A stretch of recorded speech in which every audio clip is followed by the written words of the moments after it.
someplace. It's great for us all to be able to be together. And it's great to be here. You know, I don't think I've led a CFW service, since before the drive-in out in the parking lot. So it's great. I have to get used to all of the different things that happen here.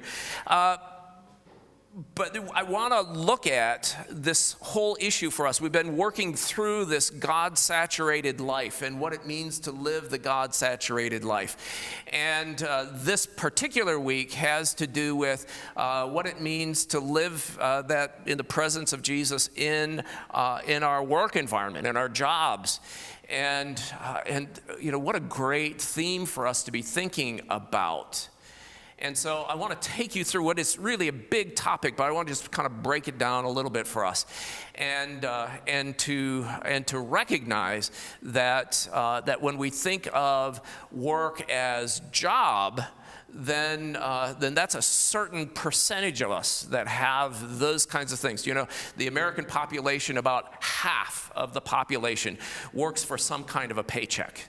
Some kind of a paycheck. So about half. So there are lots of other people who don't work for some kind of a paycheck because they're retired, or because they're too young, they're still in school, or because they're disabled, or because they're unemployed between jobs someplace. But about half work for a paycheck. And so it raises up this whole issue of work. And so I want to ask that question. So sometimes as I'm preparing sermons, I have an app on my phone that is the dictionary. And you can go on there and you can look up these words. And so sometimes it's interesting to look up words that we use all the time, we think we know the definition of, but yet it gives you a different slant. And so I looked up the word work. And the first definition that they gave to me was exertion or effort to produce or accomplish something of value. So let me say it again. Exertion or effort to produce or accomplish something of value. And so just to ponder that for a minute and to think, wow, that's pretty amazing. I mean, that's amazing. So to think that as human beings, we can have all of these things that we're given. So we can have our education, we can have our bodies, we can have the things that are around us, our relationships, families, apples and hammers and cars and all of the things that we have. And we could take those things, and where there was not value before, we can create value. Now, that's magic. I mean, that's magic. So now it's true that in the animal kingdom, animals also do that. So birds make nests. And if you've ever watched a bird make nests, it's a pretty amazing process. Or a beaver build a dam, or a bee build a hive. Those are incredible processes. But they do it by instinct. So it's implanted in them, and they just kind of go ahead and do it. And as far as we know, and they don't think about it with the same kind of vision and imagination we do. I mean, they do it basically the same way that they've done it for hundreds, thousands of years. And as far as we know, birds don't, think about it together, and one bird doesn't say to the other bird, honey, my mother's going to come and live with us, so we ought to put on a little mother-in-law suite here, someplace on the nest, right? They don't do that. So for us, there's an involvement of imagination, of creativity, of energy. It has to do with values, the things that we want. And so there's a job that's there. And so we're able to, in this kind of economy of ours, we're able to exchange this energy and creativity and bodily activity and stuff. We're able to exchange it for a service or a product that actually creates value, that makes the world a richer place. And that we ought not to somehow take that for granted, because it takes a lot to develop into an employee or somebody who works for a living. So do you remember your first job? It's, I bet for all of us, that first job, it's burned into your brain, right? Because you have to learn what it means to show up on time. You have to learn what it means to do not what you want to do, but what the boss wants you to do. Our oldest son he loved to play video games. So I'd play hours and hours, video games with himself and with his friends and everything. And so then that was great until his mother and I told him he needed to get a job.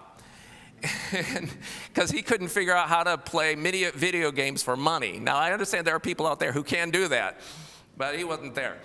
And so he decided, he looked around and he found a job. So his favorite place to get video games was GameStop in the mall. And so there was a job at the warehouse for GameStop. And he said, this is great. It's about video games. I can earn a living doing video game stuff. So he went and took the job. It was over the summer. And he didn't know about warehouses. And he didn't know that they weren't air conditioned during the summer.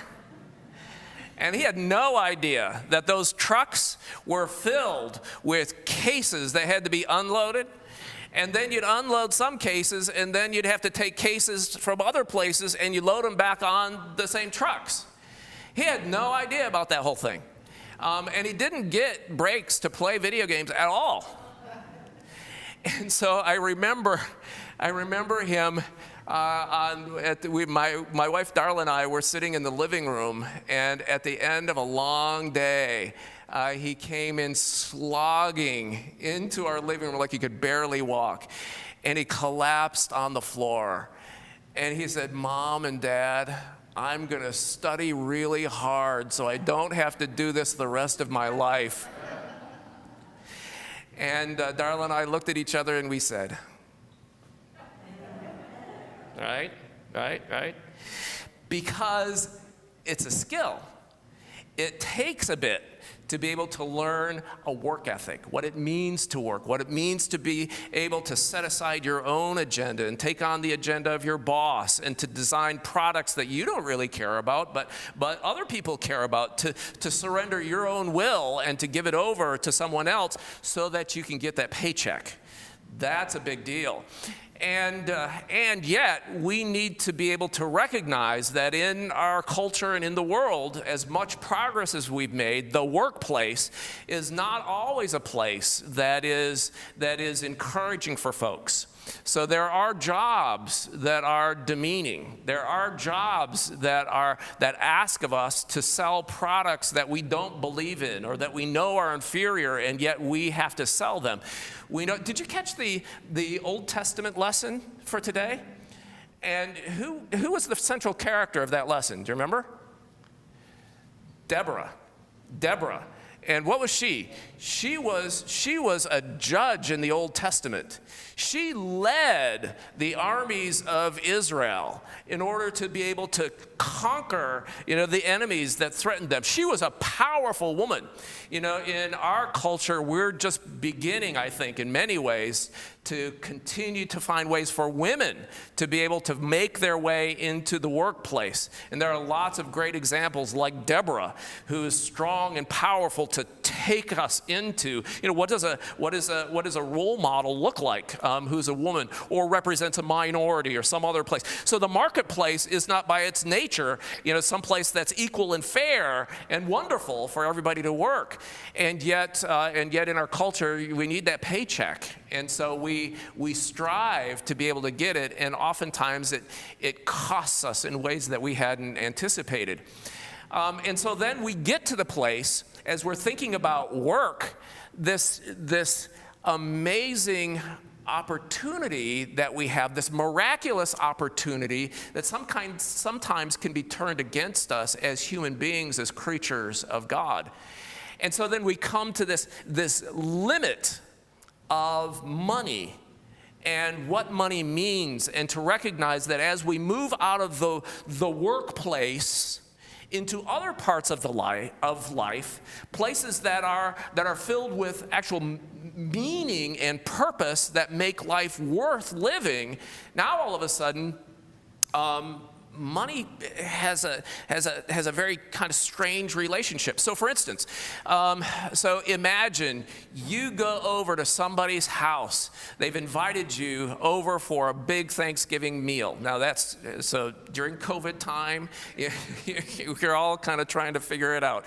But you've done it before, going over to somebody's house for this big Thanksgiving meal. And so imagine yourself. So you sit down at the table, and there's the host and the hostess, and they bring out to you this, there's this huge big turkey, there's the dressing, there's the mashed potatoes, there's all of the stuff, and you have a helping portion, then you have seconds, and then you have pumpkin pie. Anybody hungry yet?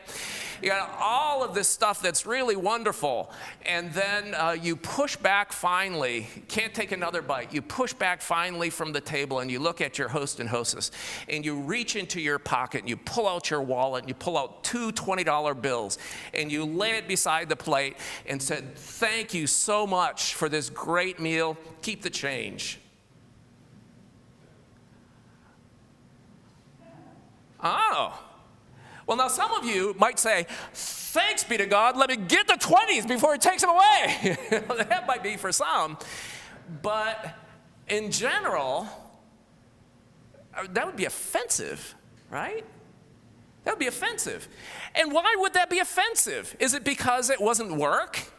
Well, they could have worked like dogs to get that meal. Before you showed up, doing the vacuuming, doing the dusting, making sure everything was pretty, all of the turkey, all of the stuff, the disasters they didn't serve, so they served something else, all of the things that goes into making this great meal. It's a ton of work. But when money intrudes in it, now all of a sudden it's somehow demeaning. So now we're beginning to move from work as job into work in the kingdom of love, into work into the kingdom of God. And it's not that God doesn't care about the things that go on in the workplace, because he cares a tremendous amount about the things that go on in the workplace. But it's as we move from the workplace, now all of a sudden it gives us a perspective about how to see jobs. And so it's from the kingdom of God's love that all of a sudden we begin to now learn, these other values. And so just like that first job about how to earn a paycheck, now in the kingdom of heaven, we have to learn this first job about what it means to surrender our will, not to a boss, but to a master who gives us the opportunity to participate in an economy that's completely different, and the values are completely upside down from the world in which we live. And so now we come to the gospel lesson that I read just a few minutes ago, where there's this master, and he's got 3 employees, 3 servants. And he gives to each of them an amount of money. Now, I'm going to quibble with the translator of this passage, because when you go back to the Greek language, he's not talking about a few $1,000s, because as we look at this, we're asking the question about the character of the master. What's this master like? And so in the New Testament, in the Greek translation, he's talking about a talent of gold. So a talent of gold, instead of a bag of money, a talent of gold. Instead of $1,000, he's talking about a talent of gold. And so how much is a talent? Well, a talent is a weight. You measure it by weighing it. And so for us, that a talent weighs about 110 pounds. So now, how much does 110 pounds weigh? 110 pounds, right? That was a joke. That was meant to be funny. It's like, yeah, never mind.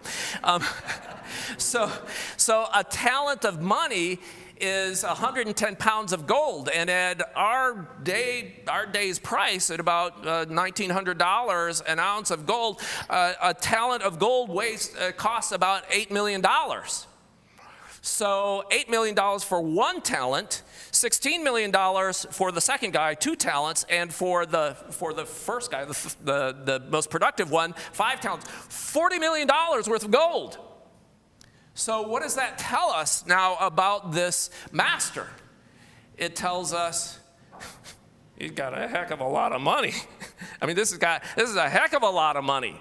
In fact, it's probably more money that in Israel, that if you combined it all, it's probably more money than anybody had. And so he gives to this first servant $40 million worth of gold, to the second one $8 million. What did I say? $8 million. And what did I say? $16 million, and then $8 million for each of them. So he's very wealthy. He gives an opportunity to these guys to be able to continue to prove themselves so they can participate in what's going on. We know that he's trusting, because what's this guy going to do? Is he going to watch over whatever it is that they do? No, he's taking off. He's booking, getting out of town. And so, I mean, would you give $40 million in gold to somebody and then say, here, go invest this for me, and then take off and be gone for a really long time? And how likely is it that they're still going to be there when you get back? Or on some island in the Caribbean where they didn't leave an address? He's a tremendously trusting, generous, willing to make an investment. And so what we find out, though, is that this amount of wealth is not anywhere near exhausting his wealth, because we find out later on that this is just a test. It's a test for seeing what they can do with what he gives them, because he's got even more for them to be able to participate in. So he goes away. And he comes back. The one, you know the story, the one has 5 talents of gold, and he turned it into 10 talents of gold. He says, well done, good and faithful servant. Come, you've been faithful with a little. Now come and enjoy much. Enjoy your master's happiness. The same thing with the second. He took 2 talents, turned it into 4. Well done, good and faithful servant. You've been faithful in a little bit. That's a little bit. Come and be faithful in much. Enjoy your master's happiness. And so this tremendous promise of being able to enjoy the master's happiness, that's the reward. To be able to enjoy all that the Father, the Master, has for us. And then it comes to, our eye goes to the other guy, right, the slacker. And so he says, when he gets called in, he says, I know you by reputation. You are a cruel and a hard man. You demand where you have not planted. You've done all of these things, and I know it's impossible to please you. So I just went and I buried in the ground, and then when you came back, I dug it up, and here it is. Here's what's yours. The guy says, the master says, well, you could have, if you'd thought for just 5 seconds, you could have made the decision to take that money, put it in the bank. It would take you, it'd take you half an hour to open an account with a bank. You put it in there, you get some interest, and what's it cost you? Nothing. It costs you nothing, and you could still be my servant. But what did you do? Nothing. You did absolutely nothing. What did this guy do wrong? Nothing. That's what he did, nothing. So he had nothing to show for this opportunity that this master had given him. And I have to say to you, here's my fear. Here's my fear, that in our culture and in our world, we have all of these things that God has blessed us with. And that numbers of us, as we go through life, are so focused on whatever it is that we want to do, that we don't invest it and we don't turn it into anything of value. And then we come to the end of our life, and it's like we've done nothing with tremendous opportunity. And we leave behind a legacy of nothing like a ghost. And even our footprints don't show in the sand that we've ever been here, ever met a mark, ever done anything for anybody. That's a scary thought. It is the legacy of a wasted life. And so this opportunity for us to be able to look at this ability, this privilege of being able to work to create value in God's kingdom, to take the things that he's given to us and to be able to invest it and to be able to turn it into things that create real value and change people's lives. I think of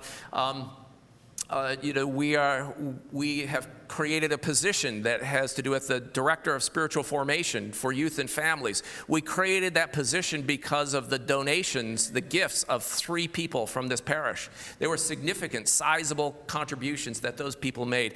But as director, was able to sit down with those people, it wasn't like they were saying, oh man, we got to have this thing, and I don't know how we're going to get this thing, and I don't know what's going to happen. I don't know what. That wasn't their attitude. It was like they were so excited that they could create this opportunity for spiritual formation, and that we could bring somebody in that would actually do things to be able to help us to change and to deepen in our relationship with God and in the impact that we can have in other people's lives. These people talked about what it is that God had done in their life, and they couldn't wait to be able to make that contribution. I couldn't have stopped them from making that contribution because they were so excited about it. Now, those were all people that have capacity. They have the resources to be able to give substantial gifts. But it takes like nothing to be able to make a difference in God's kingdom.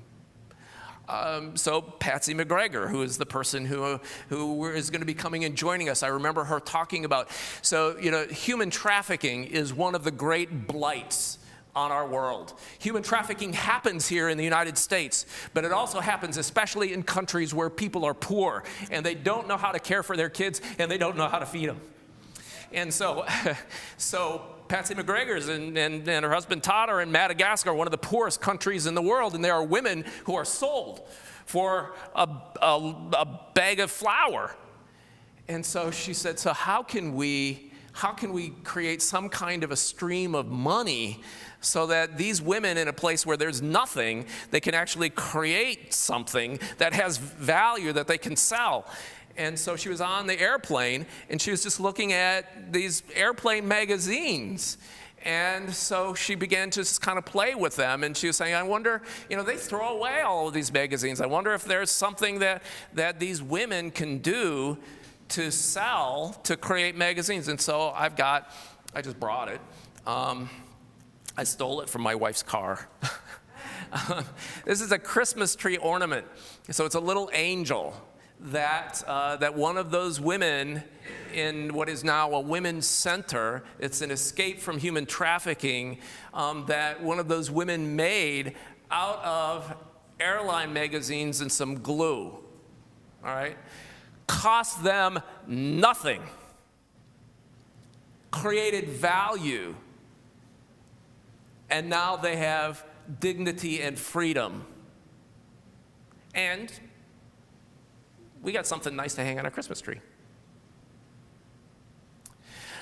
It takes nothing, but it's whatever it is that we've got, our education, our struggles, the resources, the money that we have, the money that we don't have, the wounds even sometimes. So it is people who have struggled with alcoholism and substance abuse because of the wounds that are in their heart. All of a sudden, those get turned into passion, and part of their process in order to be able to stay healthy and whole is to be able to give themselves as sponsors with other people who are struggling to get freedom from addiction. It takes women who are abused in the past in order to have compassion because they understand what it's like to be abused, to help give time and energy to other women who are trying to deal with abuse in their own lives. It takes people who have been adopted to be able to know, to have the compassion to be able to say, I want to help other people who want to have a safe adopted home. What does it take as we learn this new job in this new kingdom? It takes thinking it through. It takes patience. It takes resources, the resources that we have in our family stories and whatever it is that we have. And it takes our offering our wounds to Jesus and asking, so how can you've done so much to heal my wounds. How can I use that healing to help others who are wounded like I am? That's the stuff of the work of the kingdom. Seeing God use us to do miracles in people's lives. You know, work is miraculous. He uses us to create value in ways that we never would have thought possible and probably never even wanted. And yet, because of his grace and goodness, he uses us to enrich the lives of others and for us to live in his happiness. Amen. So let's stand